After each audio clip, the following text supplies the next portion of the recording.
মোদের পরিণাম মোরা ভোলা মুসলমান, মোদের নাই কেন ঈমান। মোরা অবুঝ মুসলমান, মোদের নাই কেন ঈমান। পার্লামেন্টের মেম্বারেরা আইন তৈরি করে তারা, পার্লামেন্টের মেম্বারেরা আইন তৈরি করে তারা। তাদের হাতে জবা হলো, তাদের হাতে জবা হলো পবিত্র কুরআন। মোরা নাদান মুসলমান, মোদের নাই কেন ঈমান।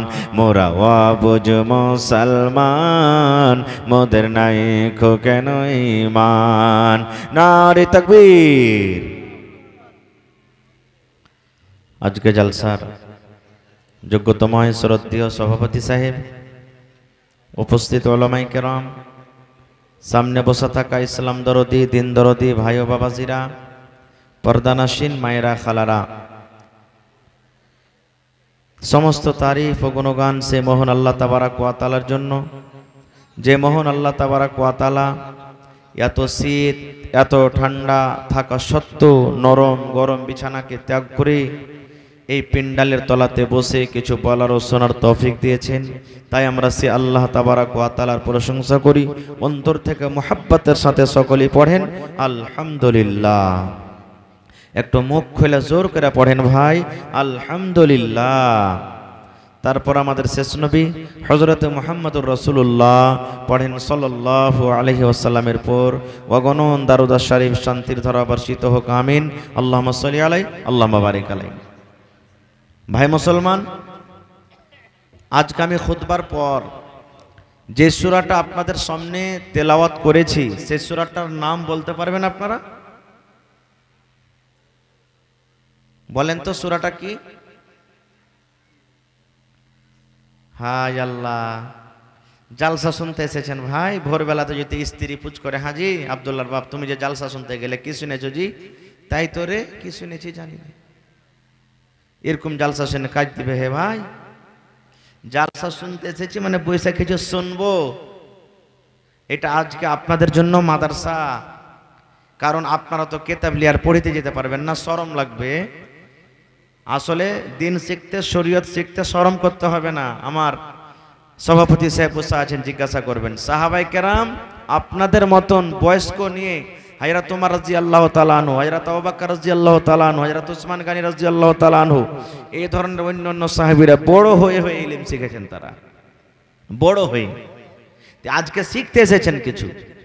আজকে আমি আপনাদের সামনে যে সূরাটা তেলাওয়াত করেছি সেই সূরাটার নাম হলো সূরায়ে ইখলাস। সূরাটার নাম কি? সূরায়ে ইখলাস। ইখলাস এই সূরাটা ছোট বড় নর নারী সকলের মুখস্থি আছে, নাই ভাই? কুল হুয়াল্লাহু আহাদ নাই মুখস্থি? হানা বলেন আছে না নেই? হ্যাঁ, কোন সূরা থাকুক বা না থাকুক, মুসলমানের ছেলে মুসলমানের ঘরে জন্ম নিয়েছে, দুটো সূরা তো মুখস্থি আছে, একটা সূরাতুল ফাতিহা, একটা সূরা ইখলাস। কারণ যখন ছেলেরা বড় হবে, বিয়ে দিবার সময় হবে, তখন দাদি নানিরা বলবে হারে লিস্তি লাগা, তুই যা হোদমা গোড়াল হয়ে থেকে গেলি, কাল বাদ তোকে পরশু দেখতে আসবে, তুই দুটা সূরা গালা শিখবি না? তো এই বিয়ে করার লেগে ভাই দুটা সূরা শিখবে কোন রকম। হ্যাঁ, ও বিয়ে করার লেগে ওর যে এক্সাম চলবে একটা, দেখতে যেদিন আসবে, আলহামদুলিল্লাহ সূরাটা পড়ো তো জি, ভাঙ্গা চোরা কেটে পড়বে, একটা জোড়া লাগিয়ে দাও। ও তখন এটাকে জোড়া মেরবে লেগে, ওর নিজে জোড়াবের লেগে, তাই এই জোড়াটা সুরবে। আল্লাহুস সামাদ। কত ভাইকে ভাই দেখেছি যে জামাই দেখতে যাওয়া গেছে, তো ওকে যদি বলেছে ভাই সূরাতুল ফাতিহা পড়ো, তো ও বুঝে না যে এটা হলো একটা আলাদা সূরা, ওইটা হলো একটা আলাদা সূরা। সূরাতুল ফাতিহা মানে দুটো সূরাকে একসাথে শেষ করবে ও, এরকমও হয়েছে। ভাই আশা করছি যত লোক ভাই আরেকবার বসে, আপনারা বসে যান, পিছনে যারা আছেন ভাই বসে যান, যাতে পিছনে যারা আসবে আপনাকে দেখা দেখে ওরা বসে যায়। তো ভাই মুসলমান, এই সূরাতুল ইখলাস আমাদের মুখস্থি আছে, কিন্তু এর মানা, এর তরজমা আল্লাহ সূরাতে কি বলেন আমরা সকলে কি জানি ভাই? জানি কি? জানি না। মুখস্থি আছে, পড়েছি, কিন্তু এই সূরাটার মানা মতলব আমরা জানি না। ভাই মানা মতলব আজকে আমি বলতে পারবো না, আমার কাছে সময় খুব কম। তবে আজকে যে এত কষ্ট করে আমরা এখানে বসে আছি, আমাদের উদ্দেশ্য আছে না নেই? আজকে এখানে বসে আছি, আমাদের উদ্দেশ্য আছে না নেই? যে আল্লাহ জালসা শুনতে এসেছে, কিছু দান করব, জালসা শুনবো, কোরআন হাদিসের কথা শুনবো, আমল করব, আর তারপরে আল্লাহ খুশি হবে। আর খুশি হয়ে কোথায় দিবেন? জান্নাত না জাহান্নাম? জোরে বলেন জান্নাত। আজকে কি আমল করতে গেলে আল্লাহ জান্নাত দিবেন? নামাজ, রোজা, হজ, যাকাত, নিজের জাকাত আছে, এগুলো করতে হবে। এই ছাড়া কিছু এমন আমল আছে যে আমলটা করতে গেলে আল্লাহ তাবারাক ওয়া তাআলা জান্নাত দান করবেন, জান্নাত পাওয়া যাবে। জান্নাত কার জন্য? কোন মানুষেরা জান্নাতের ভিতরে যাবে? আল্লাহ কখন কোন আমলে কার পরে রাজি হয়ে যাবে, খুশি হয়ে যাবেন, সেটা আল্লাহ ছাড়া কেউ জানে না ভাই, আল্লাহ জানছেন। সেই একটা লোক 5 ওয়াক্ত নামাজ পড়ছে, সব সময় তেলাওয়াত জিকির আজকার করছে, কিন্তু আমরা বলতে পারবো না যে এই লোকটাকে আল্লাহ জান্নাত দিবে। হইতে পারে ওর জীবনে কোনো আমল একটা হয়ে যাবে যে আমলটাতে আল্লাহ নারাজ হয়ে যাবেন, আর যার কারণে ও জাহান্নামে চলে যাবে। একটা লোক মদ পান করছে, নেশা পান করছে, গাঞ্জা বিড়ি সব কিছু করছে, কিন্তু ওকে আমরা বলতে পারবো না বেঁচে থাকা কালে এই শালা তুই জাহান্নামে যাবি মরার পর। না, এটা বলা হবে যে ভাই তুমি যে কাজটা করছো এটা জাহান্নামের আমল, এটা পাপের কাজ, গুনার কাজ, কিন্তু বলা যাবে না তুই জাহান্নামে যাবি। কে জানি আল্লাহ তাআলা কখন আল্লাহ তাকে বখশে দিবে। এর উদাহরণ, ভাই দান আসতে শুরু হয়ে গেছে, আমি বেশি বলবো না, একটু লেখা রাখেন, তখন আমি দোয়া করছি। আল্লাহর নবী মুহাম্মদ সাল্লাল্লাহু আলাইহি সাল্লাম বলেছেন যে একটা মহিলা নামাজ রোজা সব করত, কিন্তু একটা বিলাইকে মেরে দেওয়ার কারণে জাহান্নামী হয়ে গেছে। কাকে মেরেছে ভাই? একটা বিলাই, বিড়াল। এই যে আমাদের বাড়িতে আসে না, মাছ যদি খালি খেয়ালাই, মা খালাকে লিপাটি লাগা মিলাই, আই তুই আই তোকে দেখাচ্ছি, যা থাকবে কায়দা চালিয়ে দিবে। এই দেখেন, একটা বিলাইকে মারার কারণে জাহান্নামী ঘোষণা হয়ে গেছেন। সুবহানাল্লাহ। আর আল্লাহর রাসূল বলেছেন ইমরাআতুন ফাহিশা, একটা বেশ্যা জেনা ব্যভিচার করত মহিলা, কুকুরকে পানি পান করার জন্য জান্নাতি হয়ে গেছে। বলবেন কেমন করে? আল্লাহর নবী বলেছেন একটা মহিলা রাস্তা দিয়ে হেঁটে চলে যায়, গরমের টাইম, পিপাসা লেগেছে, তাকে পানি পান করবে। আজ থেকে মোটামুটি 15-20 বছর 20 বছর আগে টিউবওয়েল ছিল ভাই, কল এলাকাতে ছিল কি কল, ইন্দারাতে পানি তুলে তুলে খেয়েছেন আপনারা, এখনো মেলা জায়গাতে আছে। চলে যান ঝাড়খণ্ড সাইডে কল আছে, কিন্তু খুব কল, আমাদের মতন বাড়িতে ঘরে ঘরে নেই, পানির খুব অসুবিধে ইন্দারাতে। তো বেটি ছেলেটা যদি হাঁটছে, জেনা ব্যভিচার করে, হাঁটছে, হাঁটতে হাঁটতে ওকে পিপাসা লেগেছে, গরমের টাইম, পানি পান করবে। তো পানি পান করবে, তো ইন্দারা পেয়েছে, কুয়া আছে, কিন্তু পানি ওঠার জন্য ডোলও নেই, রশ্মিও নাই। বিনা ডোলে বিনা রশ্মিতে পানি তোলা হবে ভাই? একটু মাথা হেলান না, হবে? হবে না। খুব কি করবে? দেখছে তো একটা কুকুরও ওই ইন্দারার পাঞ্জরে পাঞ্জরে, এমন তাকে পিপাসা লেগেছে, জিহ্বা বের করে দিয়েছে, মাটি কাদা চাটছে, পিপাসা লেগেছে একটা কুকুরকে। এবার মহিলা সুবহানাল্লাহ মনে মনে বলছেন, আল্লাহ জি, আমি একটা মানুষ, আল্লাহ তুমি আমাকে হাত দিয়েছো, পা দিয়েছো, বলার জন্য মুখ দিয়েছো, আমি নিজে যদি পানি তুলতে না পারি, এই আল্লাহ আমি অন্য মানুষকে বলতে পারবো, ও ভাই দাদারে আমাকে পিপাসা লেগেছে, তুমি একটু পানির ব্যবস্থা করে দাও। আমি মানুষ, আমি বলতে পারবো, কিন্তু একটা আবুলা ধান, এই যে একটা জানোয়ার কুকুর, তাকে কত পিপাসা লেগেছি, লোককেও বলতে পারে না, মানুষকে বলার তার ক্ষমতা নাই। এবার মহিলাটা মনে মনে বলছেন, আয় আল্লাহ, আমি যেমন মানুষ, আমাকে পিপাসা লেগেছে, আমি পিপাসার কারণে আমি ছটফট করি, এই মতো একটা কুকুরও পানি পান করার জন্য ছটফট করছি, আল্লাহ জিহ্বা বের করে দিয়েছি, তার হাঁপি উঠে গেছি, এই দেখো আল্লাহ মাটি চাটছে, কাদা চাটছি, না আমি তাকে পানি পান করাবো, কুকুর হইতে গেল আমি তাকে পানি খাইয়ে দেব, কুকুর হইতে গেল আমি তাকে পানি দিব, কি দিয়ে পানি দিব, কি দিয়ে পানি তুলবো, এখানে তো ডলো নাই, এই জায়গাতে তো কোনো রশ্মি নাই। আল্লাহর নবী বলেছেন, ওই মেয়ে ছেলে, ওরে সুবহানাল্লাহ, তার শরীরে একটা দোপাট্টা ছিল, ওড়নি ছিল, আপনারা দেখবেন টোনাতে করে আমার কত ভাইয়েরা ভুজা খাই, মুড়ি খাই, টোনা বানিয়ে বানিয়ে। আল্লাহর নবী বলেছেন ওই মেয়ে ছেলে তার শরীরে যেটা ওড়না ছিল, দোপাট্টা ছিল, ওই ওড়না চাদরকে টোনা বানিয়ে দেওয়া হলো, ওইটাকে টোল করা হলো, ওই ওড়নাকে রশ্মি করে দেওয়া হলো। এবারে কোন রকম কষ্ট করে করে করে ডুবিয়ে ডুবিয়ে ডুবিয়ে ডুবিয়ে ডুবিয়ে পানি তোলা হলো। আল্লাহর নবী বলেছেন ওই ওড়না দোপাট্টাতে সুবহানাল্লাহ পানি তুলে একটু পায়ের কম ভাবে গর্ত করে কুকুরের সামনে পানিটাকে ঢেলে দেওয়া হলো। কুকুর জিভে দিয়ে চেটে চেটে চেটে চেটে পানি পান করলো। দেখবেন বাড়িতে গরু আছে, বকরি ছাগল আছে, পানি দিবেন তো ও চুম করে খাবে, যেমন মানুষ খায় চুম করে খাবে।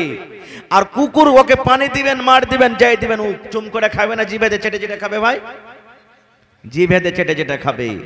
এবার ওই কুকুর জিভে দিয়ে চেটে খেয়ে খেয়ে খেয়ে যখন তার পেটটা ভরে গেল, মনটা তার শান্তি পেয়ে গেল, ওরে সুবহানাল্লাহ।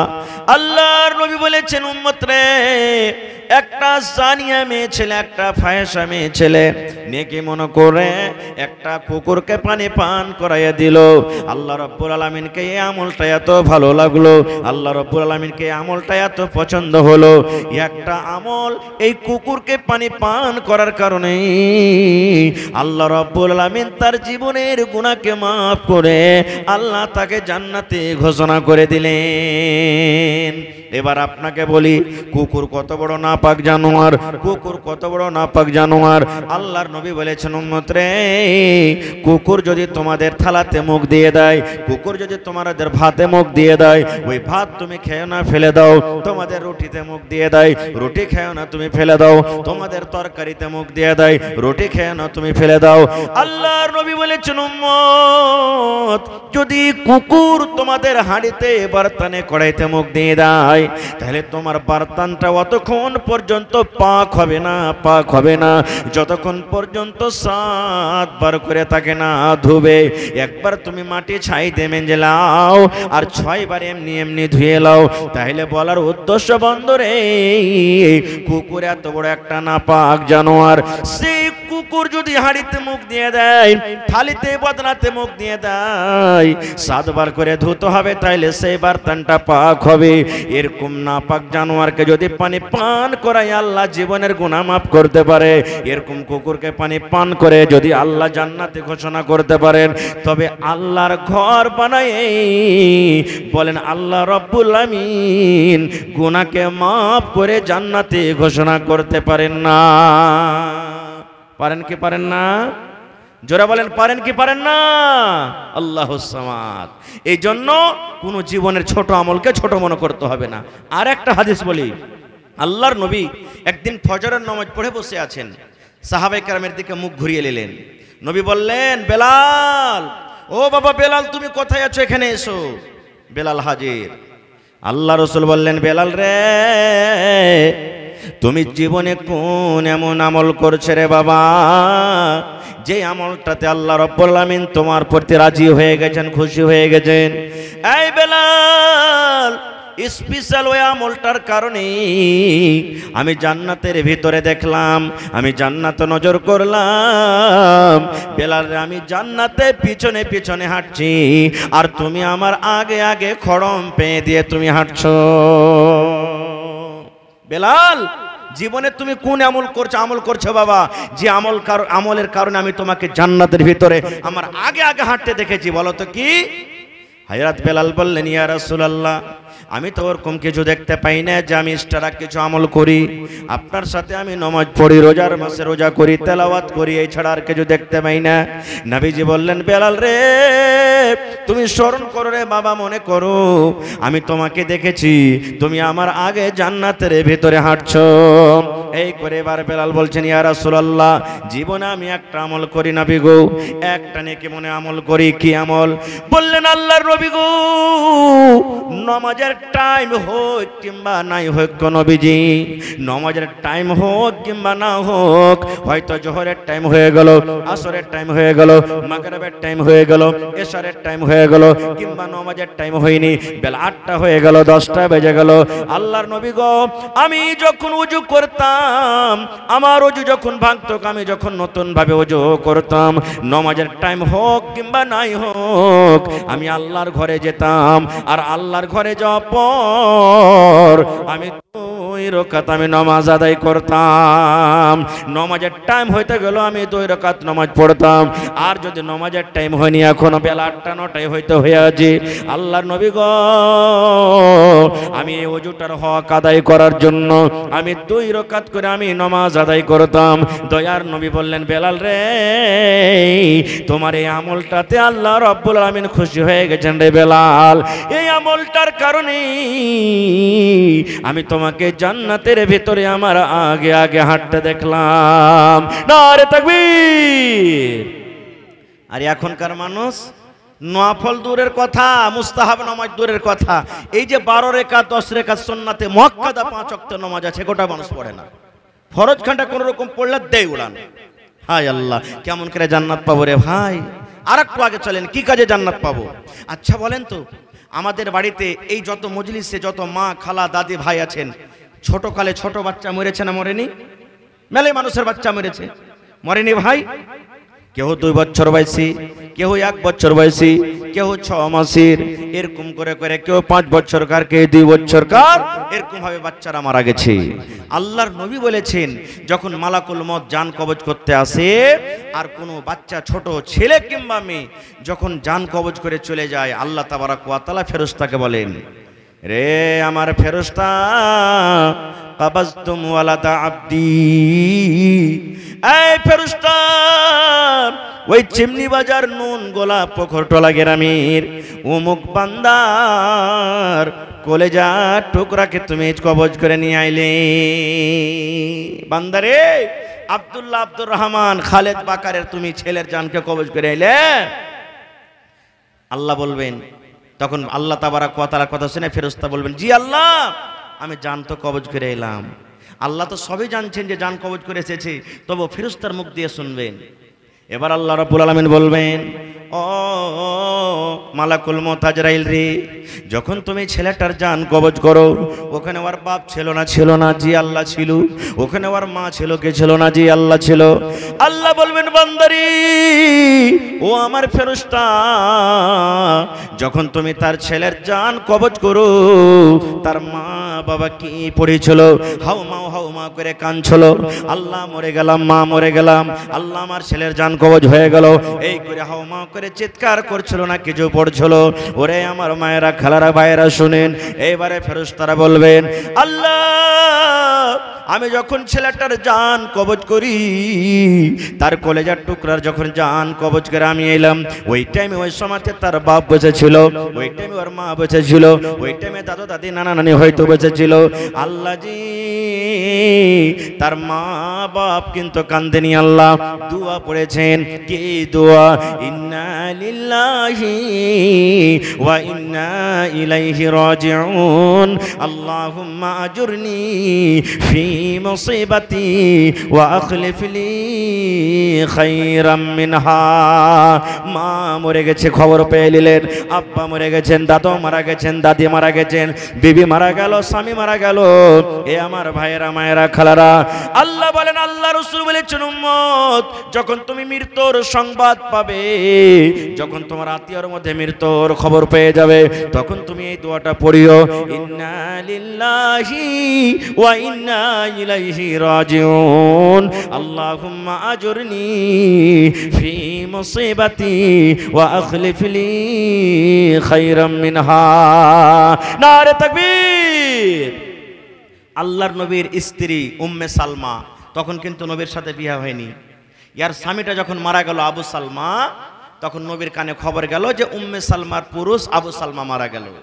নবী তখন ওর কাছে গেলেন, যাওয়ার পর বলছেন যে, এই উম্মে সালমা, তুমি পড়ো, ইন্না লিল্লাহি ওয়া ইন্না ইলাইহি রাজিউন, আল্লাহুম্মা আজুরনি ফি মুসিবাতি ওয়া আখলিফ লি খায়রাম মিনহা। আল্লাহ, যে মুসিবত আমার কাছে ছিল, আল্লাহ এর থেকে আমাকে ভালো তুমি বদলা দিও। মাটি হয়ে গেল। তখন উম্মে সালমা বলছেন যে, হ্যাঁ রে, হার পুরুষটা এত ভালো ছিল, এর থেকে কি আর কেউ পুরুষ ভালো হইতে পারে? এই যে মরে গেল, আর আল্লাহ রাসূল দুয়া শিখাইলেন যে তুমি দোয়াটা পড়ো যে আল্লাহ যে তোমার পুরুষ ছেলে এর থেকে তোমাকে ভালো পুরুষ দেয়, ভালো বদলা দেয়। ইয়ার থেকে কি ভালো পুরুষ হইতে পারে? তো কবরে চলে গেল। ঠিক যখন তার ইদ্দত কেটে গেল, সুবহানাল্লাহ, যখন তার ইদ্দত পার হয়ে গেল, আল্লাহর নবী নিকার জন্য, বিবাহের জন্য উম্মে সালমাকে পেগাম দিয়ে দিলেন, উম্মে সালমা রে, আমি তোকে বিয়ে করব, যদি তুমি রাজি থাকো আমি নবী তোমাকে আমি স্ত্রী বানিয়ে দেব। যখন এই কথাটা বলা, ওরে আল্লাহ, উম্মে সালমা তখন বলছেন, আল্লাহ তোমার কোরআন সত্য, তোমার নবী সত্য, তোমার নবীর দোয়া সত্য। আল্লাহ আমি ভেবেছিলাম আবু সালমা আমার স্বামী মারা গেল, ইয়ার থেকে দুনিয়াতে আমার পুরুষ কিন্তু বেশি ভালো হইতে পারে না, কিন্তু আল্লাহ জি আজকে দয়ার নবী আমাকে পেগাম দিয়েছেন, বুঝতে পারলাম গোটা পৃথিবীতে দুনিয়াতে নবীর থেকে বেশি ভালো স্বামী হইতে পারে না। না পারে ভাই? নবীর থেকে ভালো পুরুষ হইতে পারে? পারে না। খুব আহা ভাই আমার, এইবারে তখন ফেরেশতা বলবেন, আল্লাহ তোমার তারিফ করে সালাত দোয়া পড়েছিল, তখন আল্লাহ তাআলা বলবেন, যা ওই মা বাবার জন্য জান্নাতে একটা ঘর বানিয়ে দেগা, সবর করেছে জান্নাতে একটা ঘর বানিয়ে দে, আর ওই ঘরটার নাম রাখ বাইতুল হামদ। আহা আল্লাহ নবীর জামানাতে নবীজি একদিন রাস্তাতে হেঁটে চলে ইচ্ছেন, সহি হাদিস, কিসসা কাহিনী বলতে আসেনি, সহি হাদিস, রাস্তাতে হেঁটে চলে ইচ্ছেন, এক দু মিনিট, নবীজি রাস্তাতে হেঁটে চলে ইচ্ছেন, এবার একটা মহিলা, একটা বেটি ছেলে কবরে পড়ে পড়ে কাঁদছে, বসে বসে খুব কাঁদছে হাও মাও করে। আল্লাহর নবী তখন মহিলাকে বলছেন, হে আল্লাহর বান্দি, তুমি কার জন্য কাঁদছো? বলছে আমার বেটা মরেছে। সেই বলছে, কাঁদতে হয় না, কান্দিও না তুমি, কান্দে কি একে পাইবে? আরে যে মরে গেছে মরে গেছে, কান্দিও না, দুয়া দুরুজ করো। ও মহিলাটা কিন্তু চিনে না যে এটা আল্লাহর রসুল। তখন ওকে কি বলছেন, হ্যাঁ তুমি নিজের রাস্তা দিয়ে চলে যাও, তোমার কেহ মরলে তুমি বুঝতে পারতে যে কতখানি ব্যথা, কতখানি দরদ। তোমার তো কেহ মরেনি, তুমি তো বুঝতে পারো না, আমার বেটা মেরেছে, আমার দরদ হয়েছে। এখান থেকে চলে গেল। এবার পাঁচজন একজন সাহাবী ছিলেন, এবার সেই সাহাবী বলছেন মহিলা কি, ও আল্লাহর বান্দি তুমি কি করে দিলা? আল্লাহর বান্দিরে বলছে, কি হয়েছে? বলছে, আল্লাহর বান্দিরে, এই যে তুমি একটা লোককে এরকম ভাবে তুমি কথা বলে দিয়েছ রে বান্দি, এটা হলো দয়ার নবী, এটা হলো আখরি নবী, এটা হলো আখরি রসুল, এই জন্য তুমি এই লোকটাকে তুমি চেনো না, যার কারণে এরকম কথা বলে দিয়েছো। এবার দৌড়াতে দৌড়াতে দৌড়াতে সেই পিছনে পিছনে আল্লাহর নবীর বাড়িতে চলে গেলেন। যাওয়ার পর আল্লাহর নবীকে বলছেন, ইয়া রাসূলুল্লাহ, আপনাকে আমি চিনতে পারিনি, জানতে পারিনি নবী গো, যে আপনি আখরি নবী, আর আমি কাঁদব না, আমি সবর করলাম, আমি ধৈর্য ধরলাম। আল্লাহ রাসূল বললেন, মহিলারি, যখন তোমার বাড়িতে মুসিবত আসবে, তোমার কলিজাতে বুকে যখন ধাক্কা লাগবে, যেমনই তোমার মুসিবতটা বাড়িতে এলো, তুমি প্রথম তোমাকে সবর করতে হবে, হাওমাও করে চিৎকার করতে হবে না। ইয়ার মানে হলো সবর। আর কেন্দে কেন্দে কেন্দে চোখ মুখ ফুলিয়ে দিবে, পেটকে ফুলিয়ে দিবে, আর তারপরে যদি বলো আমি সবর করলাম, এর মানে এটা সবর নয়, এর মানে এটা সবর নয়। আজকে আমার মা খালাদের অবস্থা, ওরে আল্লাহ, যদি কোনো সুইনালায় খালি যে কেউ মরেছে, ওর মুখে হাত দেওয়া যাবে না, হাও মা করে চিৎকার করে এমন জোর জোর করে গলা বাজিয়ে বাজিয়ে কানবে, 10-20 বাড়ির মায়ের লোক সব জমা হয়ে যাবে, লাখে কোটা না থাকলে সাঁই করে কানবে, আর একবারে মনে হয় ওরে কি হয়ে গেল। এই তো অবস্থা ভাই আমার। এই যে আজকে মসজিদের জালসা, মসজিদের জালসা না, মসজিদটা কার ঘর? জোরে বলেন, কার ঘর? আল্লাহর ঘর। আহা, এই ঘরটা বানাইতে গেলে নেকি আছে না নাই? জোরে বলেন। আল্লাহর নবী বলেছেন, মান বানা লিল্লাহি মসজিদান বানাল্লাহু লাহু বাইতান ফিল জান্নাহ। আমি 5 তলা বাড়ি বানিয়ে দিলাম, বানাইতে হবে, কিন্তু তার ফজিলত বয়ান করা হয়নি। আমি 5 তলা হোটেল বানিয়ে দিলাম, সাংমারমার কামরা দিয়ে, একবারে পাথর দিয়ে আমি বানিয়ে দিলাম, তার ফজিলত বয়ান করা হয়নি।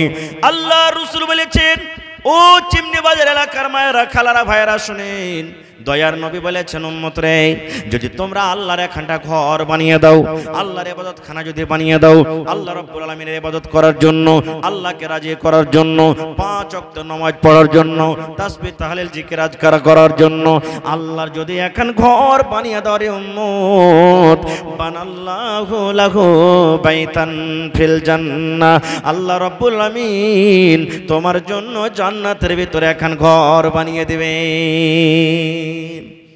এই হাদিসের পরে বিশ্বাস আছে না নাই ভাই? দুনিয়াতে যদি আল্লাহর ঘর বানান তো জান্নাতে আল্লাহ ঘর বানাবে। হাদিসের পরে বিশ্বাস আছে না নেই? এখানে হাজী সাহেব আছেন কেউ? এখানে আছে মজলিসে হাজী সাহেব কেউ? এটা মাশাআল্লাহ। হাজী সাহেব দেখবেন যখন হজ করতে গেছিলেন তখন 6 বছর আগে ওর জন্য ওকে টাকা ডালতে হয়েছে। যেমনই টাকা দিয়েছে এখানে তারের ভিতর ভিতর ভিতর ভিতর ভিতর টাকা চলে গেছে সৌদি আরব। আর ওইখানে যায় হাজী সাহেবের নাম লেখা আছে রুমে, হ্যাঁ অমুক গ্রামের হাজী, নাম এটা, বাপের নাম এটা, এত নম্বর রুমে থাকবে, এটা হলো ওর ডেরা, এতদিন থাকবে, এটা খাবার ব্যবস্থা, এই কুরবানিটা ও করবে, সারা কিছু ওখানে রেডি ছিল। ছিল না হাজী সাহেব? ভাই রে, দুনিয়াতে যদি মানুষ এতখানি করতে পারে, আপনি এখানে বসে আছেন, আহা, দিল্লি যাবেন, কলকাতা, পাটনা যাবেন, আগলা মাসের যাবেন 10 তারিখে আপনি একবারে বোম্বে চলে যাবেন, কম্পিউটার দোকানে গেলেন, টিকিট বানিয়ে দিলেন, আপনার জন্য ওই সিটটা রেডি হয়ে গেল না হলো না? জোরে বলেন হলো না? ওই সিটটাতে যদি কেউ বলে যে এটা আমার সিট, বসতে পারবে ভাই? কেউ বসতে পারবে না। তবে বন্ধুরে, মানুষের ইলম, মানুষের জ্ঞানে যদি মানুষ এক দেশ থেকে অন্য দেশে মানুষ ঘর করতে পারে, সুবহানাল্লাহ। এই যে আপনারা দেখেছেন যারা আমাদের বৈজ্ঞানিক, যারা সায়েন্সে দা জমিনের উপর পর্যন্ত গেছে, আর এই দুনিয়া থেকে কত লোক জমিনের উপরে জমিন কেনা, চাঁদের উপরে জমিন কেনার চেষ্টা করেছেন। এই ভাই মুসলমান, তবে আল্লাহ নবী বলেছেন উম্মত, দুনিয়াতে যদি আল্লাহর ঘর বানিয়ে দাও, আল্লাহ রাব্বুল আমিন তোমার জন্য জান্নাতের ভিতরে ঘর বানিয়ে দেবেন। এই যে কাবা শরীফ, যে কাবা শরীফের দিকে মুখ করে আমরা নামাজ পড়ি, আমার হাজী সাহেব হজ করেছে, যান তওয়াফ করেছেন, ওই কাবা শরীফে একটা পাথর লাগা আছে, ওই পাথরটার নাম হলো হাজরে আসওয়াদ, যাকে চুমা দিতে হয়। আল্লাহর নবী হযরত ইব্রাহিম আলাইহিস সালাম এবং তার ছেলে ইসমাঈল আলাইহিস সালাম দুই বাপ বেটাতে কাবা শরীফকে নির্মাণ করেছেন। ওরে সুবহানাল্লাহ, আল্লাহ তাবারক ওয়া তাআলা বললেন, ইব্রাহিম তুমি এবং তোমার ছেলে যাও দুইজন মিলে আমার ঘর কাবা শরীফকে বানিয়ে দাও। ওরে আল্লাহ, এবার বাপ বেটা মিলে কাবা শরীফ বানাইতে লাগলেন। ইসমাইল নবী পাহাড় থেকে পাথর মাথাতে করে ডুয়ে আব্বাকে দেন, আর আব্বা সুন্দর করে রাজমিস্ত্রি সাজিয়ে দেওয়াল খাড়ো করেন। ঠিক 1 থেকে 2 মিটার যখন হয়ে গেল, এবার ওরে আল্লাহ আমাদের এলাকাতে দেখবেন মিস্ত্রিরা একটা চাঁচড়ি বানিয়ে দেয়, ওরে আল্লাহ একটা উপরে বাতির জাইলা দিয়ে দেয়, ওর উপরে তখন চড়ে ঘর তৈরি করে। এই মতো ইসমাইল নবী একটা পাহাড় থেকে সুন্দর ধরনের একটা পাথর নিয়ে এসে দিয়ে দিলেন। এবার ইব্রাহিম নবী সেই পাথরের উপরে চড়ে ঘর বানাইতে শুরু করলেন। আল্লাহ রাব্বুল আমিন সেই পাথরকে, সেই জায়গাকে এত ভালোবাসলেন, তার নাম রেখে দিলেন মাকামে ইব্রাহিম। আল্লাহুস সামাদ। তো ভাই মুসলমান, বলার মেলায় কথা আছে। এই যে দেখেন, গত বছর একটা জালসা করেছি আমি বনালীর পার্শ্বে খড়বাড়ি মুজাহিদ মুখিয়ার গ্রামে। এবারও জালসা ছিল, কিন্তু বৃষ্টি হয়ে যাওয়ার কারণে জালসাটা হয়নি। একটা লোক, মসজিদের জালসা ছিল, 7,95,000 টাকা এসে লগত দিলেন, বলেন মাওলানা দোয়া করে দেন, মসজিদের জালসা। আহা, একটা মহিলা 1 লক্ষ টাকা, কেউ 2.5 লক্ষ, কেউ 3 লক্ষ, এই করে দান দিয়েছেন। ভাই, আজকে হলো মসজিদের জালসা, আল্লাহর ঘর, যে গোটা পৃথিবীর মধ্যে সব থেকে উত্তম ভালো জায়গা, সেই ঘরের জন্য 1 টাকা দিবেন তো আপনার কাছ থেকে 1 টাকা নেব। তবে ভাই দেখি তো, আজকে কোন এমন ভাই, মা, খালা, দাদি, নানি আছেন যে 1 কাঠা 1 ডিসমিল জমিন দান করতে পারবেন? হয় মসজিদের পাঞ্জরে থাকলে লাগিয়ে দেন, মাওলানা জীবনে কিছু আর নাই আমার, মরে গেলে সব পড়ে থাকবে, এই 1 কাঠা জমি আমি মসজিদে লাগিয়ে দিলাম। আর যদি না থাকে, মাঠে ময়দানে আছে কোন জায়গাতে, মাওলানা আমি দিয়ে দিলাম 1 কাঠা কিংবা 1 ডিসমিল জমিন, বিক্রি করে যা টাকা হবে আমি মসজিদে লাগিয়ে দেব। দেখে আছেন কেমন? এবং ভাই, মোটামুটি এই মসজিদে 50 কুইন্টাল মোটামুটি রড লাগবে আপনাকে ছাদ পেটাইতে, 200 থেকে 300 পকেট সিমেন্ট লাগবে আপনার, মোটামুটি এই দেখেন 10 থেকে 15 গাড়ি গিট্টি এবং বালু লাগবে। ভাই, বেশি আপনার কাছে চাইনি, যে যা পারবেন দিবেন। আইসান তো দেখি, 20টা লোক খাড়িয়ে যান, মাওলানা আমি 1 গাড়ি বালু দিলাম, মাওলানা আমি 10 বড়া সিমেন্ট দিলাম, মাওলানা আমি 50 বড়া সিমেন্ট দিলাম, মাওলানা আমি 2 গাড়ি দিয়ে দিলাম, মাওলানা আমি অমুক দিয়ে দিলাম। এই করে দেখি কোন আল্লাহর বান্দা আছেন আজকে 10 থেকে 20টা লোক, কেউ এক গাড়ি বালু, কেউ এক গাড়ি সিমেন্ট, কেউ 100 বড়া সিমেন্ট, কেউ এক টারা গিট্টি দিয়ে দিবেন, কেউ এক টারা বালু দিয়ে দিবেন। এরকম ভাবে আল্লাহ ভালো রেখেছেন আল্লাহর ঘরের জন্য। একটু আসেন তো ভাই দেখি একটু আল্লাহর হস্তে। আর 200 পকেট সিমেন্টের আবদার রাখলাম, 10 বড়া, 5 বড়া, 20 বড়া, 2 বড়া, 1 বড়া, এই করে করে। আর মা খালারকে পিন্ডালে চাদর দিয়ে দেন, আপনারা চাদর পেঠিয়ে দেন মা খালাদের পিন্ডালে। মায়েরাকে বলবো আপনারা মন খুলে খুলে টাকা, গলার হার, নাকের, কানের যা পারবেন চটচট চটচট করে 10 থেকে 15 মিনিটের মধ্যে আমাকে দানটা একটু মেহরবানি করে দিয়ে দেন। এই দেখেন গুম নামে আমার একজন ভাই 1100 টাকা দান, আল্লাহুস সামাদ। মোটামুটি ভাই আমার 3 থেকে 4 বড়া সিমেন্টের দান করেছেন, আল্লাহুস সামাদ। ভাই একটু মেহরবানি করে যতটি লোক এখানে এসেছেন নিয়াত করেন যে কম করে 1 বড়া সিমেন্টের দামও আমি দিয়ে যাব। আমি গরিব মানুষ, খাচ্ছি কিন্তু 1 বড়া সিমেন্টের দামও আমি দিয়ে যাব। এই নিয়াতে আজকে আইছেন ভাই একটু আল্লাহর হস্তে। দেখি সর্বপ্রথম 100 সেফটি বালু দিতে পারবেন কে? 100 সেফটি গিট্টিকে দিতে পারবেন? দেখি যদি টারাক পারেন তো টারাকে দিবেন, আর যদি না পারেন তো ট্রাক্টরে আপনারা দিবেন। কেউ 1 কুইন্টাল রড দিবেন। 3টা জিনিস বেশি লাগবে, ছড়, গিট্টি, বালু, সিমেন্ট, 4টা জিনিস ভাই লাগবে। আপনার এই মসজিদে এখন বেশি কাজ আছে, আল্লাহর রাস্তায় একটু আসেন ভাই। মাশাআল্লাহ একজন ভাই আমার 500 টাকা দান করেছেন। আহা হা, আনিসুর রহমান ভাই 1000 টাকা দান করেছেন। আর 1 কুইন্টাল মাকে দান করেছেন। মাশাআল্লাহ ভাই এটা হলো মসজিদের জালসা, একটু মন লাগিয়ে দান করবেন ভাই। দেখি এই আল্লাহর ঘরকে ভালোবাসলে আল্লাহ আপনাকে ভালোবাসবেন। মাশাআল্লাহ জাযাকাল্লাহ। কি নাম ভাই আপনার? মোহাম্মদ নাসির ভাই, একটু বেশি করে দিবেন। না সিমেন্ট গালা দেন ভাই, হে সিমেন্ট গালা দেন, 1-2 বড়া করে কমসে কম সিমেন্ট গালা দেন, আল্লাহ ভালো রাখবেন ইনশাআল্লাহ। এই নাসির ভাই দেখেন 500 টাকা জমা করে দিলেন। মাশাআল্লাহ জাযাকাল্লাহ, হায়াকাল্লাহ, বারাকাল্লাহ। আহা কে দিলে? আপনার নাম কি?